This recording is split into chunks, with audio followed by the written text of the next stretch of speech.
মেয়েরা আমরা আজকে ক্যাথরিন ম্যানসফিল্ডের দ্য ফ্লাই এই গল্পের টেক্সট পড়া শুরু করব। দেখো, you are very snug in here, এটা একটা কথ্য ভাষা, অর্থাৎ মানে হচ্ছে you are very snug in here, অর্থাৎ তুমি এখানে বেশ আরামেই আছো। পাইপড ওল্ড মিস্টার উডিফিল্ড, বৃদ্ধ মিস্টার উডিফিল্ড মৃদুস্বরে বলে উঠলেন। অ্যান্ড হি পিয়ার্ড আউট, পিয়ার্ড আউট কথাটার মানে হচ্ছে এখানে খুব গভীরভাবে বা নিবিড়ভাবে তাকানো, কিন্তু আসলে তিনি যেখানে বসেছিলেন সেখান থেকে উঁকি মেরে গভীরভাবে তাকিয়ে কথাটা বললেন। Peered out of the great green leathered armchair, বিরাট বড় সবুজ রঙের চামড়া দিয়ে ঢাকা আরাম কেদারা বা armchair, by his friend the boss, তার বন্ধু দ্য বস, তার পাশে বসেস ডেস্ক, বসের ডেস্কের পাশে উনি সবুজ রঙের চামড়ায় মোড়া আরাম কেদারা বা আর্ম চেয়ারটাতে বসেছিলেন এবং সেখান থেকে উঁকি মেরে তাকিয়ে কথাটা বললেন। As a baby peers out of its pram, ঠিক যেরকম একটা বাচ্চা উঁকি মেরে তাকায় তার প্যারাম্বুলেটার থেকে, প্যারাম্বুলেটারকে সংক্ষেপে বলা হয় প্র্যাম। ওই প্র্যামে যে গাড়িতে বাচ্চাদের ঘোরানো হয়, কেউ একটা মানে হ্যান্ডেল ঠেলে ঘুরিয়ে নিয়ে বেড়ায়, বাচ্চারা বসে থাকে, সেই হচ্ছে প্যারাম্বুলেটার। হিজ টক ওয়াজ ওভার, অর্থাৎ ওই সবুজ রঙের চামড়ায় ঢাকা আর্ম চেয়ারটাতে বসে মিস্টার উডিফিল্ড, বৃদ্ধ মিস্টার উডিফিল্ড তার বসের টেবিলের পাশ থেকে উঁকি মেরে তাকিয়ে গভীরভাবে বসের দিকে তাকিয়ে কথাটা বললেন। হিজ টক ওয়াজ ওভার, যে তার ওই তুমি এখানে বেশ আরামেই আছো এটাই প্রায় শেষ কথা ছিল, কারণ তার কথোপকথন বা কথাবার্তা শেষ হয়ে গিয়েছিল। It was time for him to be off, এখন সময় হয়ে গিয়েছিল মিস্টার উডিফিল্ডের চলে যাওয়ার। অফ মানে চলে যাওয়া। But he did not want to go, কিন্তু তিনি মোটেই যেতে চাইছিলেন না। সিন্স হি হ্যাড রিটায়ার্ড, জবে থেকে তিনি অবসর নিয়েছেন। সিন্স হিজ স্ট্রোক, এখানে 3টে ডট দেওয়ার মানে হচ্ছে তার যে স্ট্রোক হয়েছিল, আমরা জানি হার্ট অ্যাটাক হচ্ছে এক ধরনের বিষয়, আর স্ট্রোক হচ্ছে ব্রেনে কোনো ধমনী ছিঁড়ে গেলে সেটাকে বলা হয় স্ট্রোক।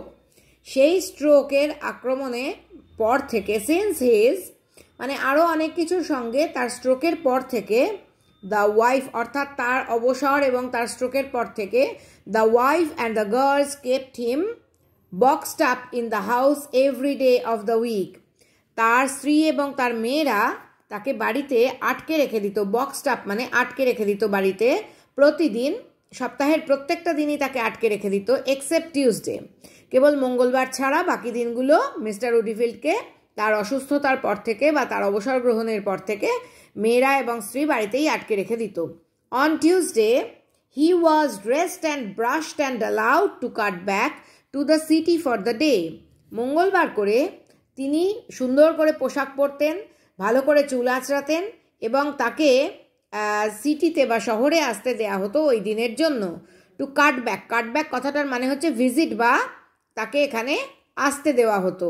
এখানে কাট ব্যাক মানে কমিয়ে আনা, এখানে কমিয়ে আনা বোঝাচ্ছে না, এখানে ভিজিট বা দেখা করতে দিতে তারা অ্যালাউ করতো, সেটাই বোঝাচ্ছে। দো what he did there the wife and girls could not imagine, কিন্তু শহরে এসে মিস্টার উডিফিল্ড যে কী করতেন তার স্ত্রী এবং তার মেয়েরা সেটা কল্পনাও করতে পারত না। Made a nuisance of himself, নিজেকে একটা উপদ্রব করে তুলতেন, টু হিজ ফ্রেন্ডস, তার বন্ধুদের কাছে। দে সাপোজড, তারা মনে করত, এখানে গল্পে দেখো দে বলতে বন্ধুদের কথা বোঝানো হচ্ছে নাকি স্ত্রী পুত্র মানে স্ত্রী এবং মেয়েদের কথা বোঝানো হচ্ছে বোঝা যাচ্ছে না। দে সাপোজড আবার ডট ডট ডট ডট, অর্থাৎ তারা মনে করত যে তিনি সত্যি সত্যিই একটা উপদ্রব। ওয়েল পারহ্যাপস সো, সত্যি হয়তো তাই। অল দ্য সেম, একই ব্যাপার। We cling to our last pleasures, আমরা আঁকড়ে ধরে রাখি আমাদের শেষ আমোদ আহ্লাদ আনন্দগুলোকে। As the tree clings to its last leaves, ঠিক যেরকম গাছ তার শেষ পাতাগুলোকে আঁকড়ে ধরে রাখে, ক্লিং মানে হচ্ছে আঁকড়ে ধরে রাখা। সো দেয়ার স্যাট ওল্ড উডিফিল্ড, সুতরাং ওইখানে বৃদ্ধ উডিফিল্ড বসে রয়েছেন। স্মোকিং আ সিগার, একটা সিগার টানছেন, অর্থাৎ সিগারেট আরেকটু বড় হলে তাকে বলা হয় সিগার, ওখানে পাওয়া যায়। And staring almost greedily at the boss, এবং লোভীর দৃষ্টিতে এক দৃষ্টে, স্টিয়ারিং মানে এক দৃষ্টে তাকিয়ে থাকা, প্রায় লোভীর দৃষ্টিতে বসের দিকে তাকিয়ে আছেন। Who rolled in his office chair, boss কি করছেন, বস গড়িয়ে তার অফিস চেয়ারে বসে রয়েছেন, অর্থাৎ খুব আরামদায়কভাবে তিনি তার অফিসের চেয়ারটাতে বসে রয়েছেন। বসের চেহারার বর্ণনা এখানে দেওয়া হয়েছে, দেখো, স্টাউট বলিষ্ঠ, রোজি লালচে, 5 years older than he, Mister উডিফিল্ডের থেকেও 5 বছরের বড় বয়সী, অ্যান্ড স্টিল গোয়িং স্ট্রং, কিন্তু এখনো পর্যন্ত অত্যন্ত শক্তিশালী, স্টিল অ্যাট দ্য হেলম, এখনো পর্যন্ত তিনি অফিস পরিচালনা করে চলেছেন বা অফিসের দায়িত্ব নিয়ে চলেছেন। It did one good to see him, যে কোনো কারুর পক্ষেই বসকে দেখাটা একটা বেশ ভালো ব্যাপার। ইট ডিড ওয়ান, যে কোনো একজনের পক্ষেই বসের দিকে তাকানোটা বা বসকে দেখাটা বেশ একটা ভালো ব্যাপার। উইস্টফুলি অ্যাডমায়ারিংলি, সতৃষ্ণভাবে, অর্থাৎ মনের মধ্যে তৃষ্ণা নিয়ে সতৃষ্ণভাবে, অর্থাৎ বসকে দেখার যে ইচ্ছা বা তৃষ্ণা, সেই দৃষ্টি নিয়ে প্রশংসার সঙ্গে the old voice added, mister উডিফিল্ডের বৃদ্ধ গলা আরও যোগ করলো, ইটস স্নাগ ইন হিয়ার, এটা এখানে খুব আরামদায়ক জায়গা, আপন মাই ওয়ার্ড, নিঃসন্দেহে, বা আমি হলফ করে বলতে পারি, ইয়েস ইটস কমফর্টেবল এনাফ, হ্যাঁ এটা বেশ আরামদায়ক জায়গা। এগ্রিড দ্য বস, বস সম্মত হলেন উডিফিল্ডের কথার সঙ্গে। And he flipped the financial Times with a paper knife, এবং বস উল্টাতে লাগলেন ফিনান্সিয়াল টাইমস পত্রিকা, আমাদের এখানে যেমন আনন্দবাজার পত্রিকা বা টাইমস অফ ইন্ডিয়া, সেই রকম ফিনান্সিয়াল টাইমস ওখানকার একটা পত্রিকা, একটা পেপার নাইফ বা কাগজ কাটার ছুরি দিয়ে তিনি ওই দ্য ফিনান্সিয়াল টাইমসের পাতাগুলো উল্টাতে লাগলেন। এসপেশালি বাই ওল্ড উডিফিল্ড, বিশেষ করে paper knife, as a matter of fact, বাস্তবত বলতে গেলে, he was proud of his room, boss তার নিজের ঘর সম্পর্কে অত্যন্ত গর্বিত ছিলেন। He liked to have it admired, তিনি চাইতেন যে তার ঘরটার প্রশংসা করা হোক। এসপেশালি বাই ওল্ড উডিফিল্ড, বিশেষ করে বৃদ্ধ উডিফিল্ড এই ঘরটার প্রশংসা করুক, তিনি সেটা চাইতেন। It gave him a feeling of deep solid satisfaction, এই প্রশংসাটা তাকে একটা এমন অনুভূতি প্রদান করত যে অনুভূতিটা ছিল গভীর, সলিড মানে নির্ভেজাল, গভীর নির্ভেজাল তৃপ্তি দিত তাকে। টু বি প্ল্যান্টেড দেয়ার, তিনি ওই অফিসের মধ্যে অবস্থিত বা বসে থাকার ফলে, in the midst of it, ওই ঘরটার মাঝখানটায় তিনি বসে থাকতেন। In full view of that frail old figure in the muffler, এবং ওই যে বৃদ্ধ লোকটি, ফ্রেল মানে দুর্বল বা ভঙ্গুর, দুর্বল বৃদ্ধ চেহারা, মাফলার পরা অবস্থায় বসে থাকতো, তার পূর্ণ দৃষ্টির সামনে তার বসে থাকতে, অর্থাৎ উডিফিল্ডের পূর্ণ দৃষ্টির সামনে বসে থাকতে বসের অত্যন্ত ভালো লাগতো এবং তৃপ্তিবোধ হতো, যে একটা গভীর নির্ভেজাল তৃপ্তিবোধ হতো যে তিনি ওই অফিসে অবস্থিত, ওই চেয়ারটার মধ্যে ঘরটার মাঝখানে তিনি অবস্থিত, এবং সেটা দেখছে কে না, বৃদ্ধ দুর্বল উডিফিল্ড মাফলার পরা অবস্থায়। উডিফিল্ডের প্রশংসাটা তাকে খুব তৃপ্তি দিত। I have had it done up lately, আমি এই কাজটা সবেমাত্র, অর্থাৎ ডান আপ মানে সাজানোর কাজটা সবেমাত্র কিছুদিন আগেই শেষ করেছি। হি এক্সপ্লেন্ড, অর্থাৎ তিনি তার অফিসের ঘরটাকে সাজিয়েছেন, তিনি ব্যাখ্যা করে বললেন।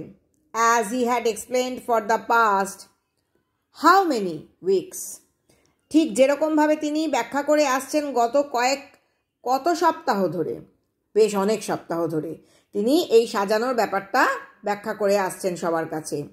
নিউ কার্পেট, নতুন carpet, and he pointed to the bright red carpet, এবং তিনি আঙুল দিয়ে দেখালেন ওই উজ্জ্বল লাল রঙের কার্পেটটা, with a pattern of large white rings, এবং ওই লাল রঙের উজ্জ্বল কার্পেটটার মধ্যে কীরকম নকশা ছিল, বড় বড় সাদা গোল গোল নকশা ছিল। নিউ ফার্নিচার, নতুন আসবাবপত্র, and he নডেড towards the massive bookcase, এবং তিনি নডেড মানে মাথা নাড়িয়ে বা মাথা ঘুরিয়ে দেখালেন ওই বিশাল বই রাখার কেসটা বা বই রাখার আলমারিটা। And the table with legs like twisted trickle, এবং একটা টেবিল দেখালেন যার পাগুলো বাঁকানো, ট্রিকল মানে হচ্ছে ঝোলাগুড়, এখানে আসলে ঝোলাগুড় তো বোঝানো হচ্ছে না, টেবিলের পা কখনোই ঝোলাগুড়ের মতো হতে পারে না, ঝোলাগুড়ের রঙের, অর্থাৎ গাঢ় বাদামি রঙের, যেরকম ঝোলা গুড়ের রং হয় সেই রকম বাঁকানো পা ওই টেবিলটার।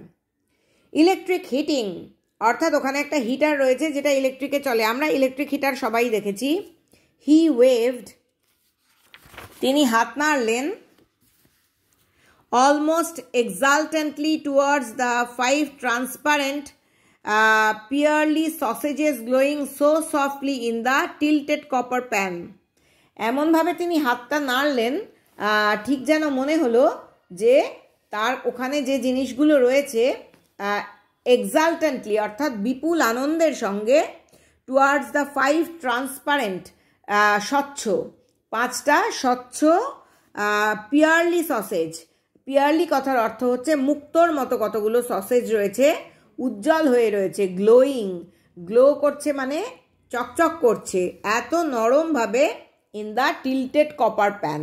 হ্যাঁ, টিল্টেড কথার মানে হচ্ছে ঢালু একটা তামার পাত্রের মধ্যে 5টা একদম পার্লি সসেজ, পার্লি মুক্তোর মতো কতগুলো সসেজ উজ্জ্বল চকচক করছে, এত নরম, সেগুলো রয়েছে কোথায় না টিল্টেড কপার প্যানে, ঢালু একটা তামার পাত্রের মধ্যে রয়েছে। অর্থাৎ এখানে তিনি বোঝাতে চেয়েছেন তার ঘরে যে সমস্ত জিনিসপত্রগুলো রয়েছে তার মধ্যে এগুলোও একটা মানে বিষয়। তিনি বৈদ্যুতিক ইলেকট্রিক হিটিং বলে তামার পাত্রে রাখা ওই 5টা মুক্তোর মতো সসেজের দিকে অত্যন্ত আনন্দের সঙ্গে হাত নেড়ে দেখালেন। এই পর্যন্তই থাক আজকে, আশা করি বুঝতে কোনো অসুবিধা হয়নি। এখানে ওয়ার্ড মিনিংগুলো পরের পেজে একটু দেখে নাও। এক্সালটেন্টলি মানে অত্যন্ত আনন্দের সঙ্গে, টুয়ার্ডস মানে দিকে, 5টা ট্রান্সপারেন্ট স্বচ্ছ, পার্লি মুক্তোর মতো, সসেজ মানে শুয়োরের মাংসের এক ধরনের খাবার, গ্লোয়িং উজ্জ্বলভাবে চকচক করছিল, সো সফটলি এত নরমভাবে ওই ঢালু তামার পাত্রের মধ্যে। হ্যাঁ, আশা করি বুঝতে পেরেছো।